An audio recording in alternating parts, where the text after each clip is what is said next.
Agreement to cell की जरूरी जानकारी। प्रॉपर्टी खरीदते समय आपको क्या जानना चाहिए? समझदारी से खरीदे घर। एग्रीमेंट टू सेल की ये बातें जान ले। सपनों का घर खरीदना एक बड़ा फैसला है, लेकिन क्या आप जानते हैं कि इस फैसले से सही बनाने के लिए आपको कुछ महत्वपूर्ण बातों को ध्यान में रखना होता है। आज हम बात करेंगे घर खरीदने के कानूनी दस्तावेज एग्रीमेंट टू सेल के बारे में। याद रखें, एग्रीमेंट टू सेल एक कानूनी दस्तावेज है। इसे सही तरीके से समझना और तैयार करना आपकी सुरक्षा के लिए बेहद जरूरी है। नमस्कार दोस्तों, मैं अमित राउत, एक रियल एस्टेट एक्सपर्ट, और आज के इस वीडियो में हम बात करेंगे उन जरूरी जानकारियों के बारे में जो घर खरीदते समय प्रमोटर को आपको बतानी चाहिए। अगर आप घर खरीदने का सोच रहे हो तो यह वीडियो आपके लिए बेहद महत्वपूर्ण है।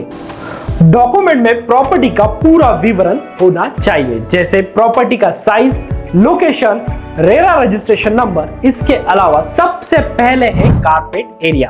प्रमोटर को यह स्पष्ट करना होता है कि अपार्टमेंट का कारपेट एरिया यानी कि दीवारों के भीतर का उपयोगी क्षेत्र कितना है। इसका उद्देश्य यह सुनिश्चित करना है कि होम बायर को पता हो कि यह किस जगह के लिए वो भुगतान यानी कि पैसे पे कर रहे हैं। Restriction on withdrawal from the project amount. Promoter को होम बायर से ली गई राशि का 70% एक एस्क्रो अकाउंट में जमा करना होता है। इस खाते में राशि तभी निकाली जा सकती है जब आर्किटेक्ट, इंजीनियर और चार्टर्ड अकाउंटेंट से मंजूरी मिल जाए। यह नियम प्रमोटर में पारदर्शिता लाने और धन का दुरुपयोग रोकने के लिए है। अब बात करते हैं डिफेक्ट लायबिलिटी की। पहले डेवलपर सिर्फ 1 साल ही घर की खामियों को ठीक करने के लिए जिम्मेदार थे, लेकिन अब अधिकतम डेवलपर 5 साल तक की गारंटी दे रहे हैं। इससे आपको मन की शांति मिलती है, क्योंकि आप जानते हैं कि अगर कुछ गड़बड़ होती है तो डेवलपर जिम्मेदार होगा। रेरा के तब ब्याज दर की जरूरी जानकारी। यदि होम बायर या बिल्डर में से कोई भी डिफॉल्ट करता है तो रेरा के प्रावधान के अनुसार दोनों के लिए देय ब्याज दर समान होगा। यह नियम दोनों के पक्षों के बीच में संतुलन बनाए रखते हैं और निष्पक्षता से सुनिश्चित करता है। Payment plan. आपका पैसा कंस्ट्रक्शन के स्टेज के हिसाब से जमा होगा, यानी आप सिर्फ उसी काम के लिए पैसा देंगे जो हो चुका है। इससे आपका पैसा सुरक्षित रहता है और आपको धोखाधड़ी का खतरा कम हो जाता है। Modification of sanction plan.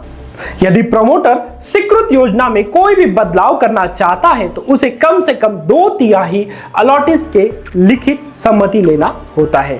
Force majeure. अब प्राकृतिक आपदाओं, युद्ध या महामारी जैसे स्थितियों में होने वाली देरी को डेवलपर मान्यता देते हैं। इससे आपको समझ आता है कि अगर ऐसी कोई स्थिति आती है तो प्रोजेक्ट में देरी हो सकती है, लेकिन आपका पैसा सुरक्षित रहेगा। Project maintenance. एसोसिएशन बनने तक प्रोजेक्ट का रुख रखाव प्रमोटर की जिम्मेदारी होती है। इससे होम बायर को शुरुआती दिनों में सुविधाएं मिलती है।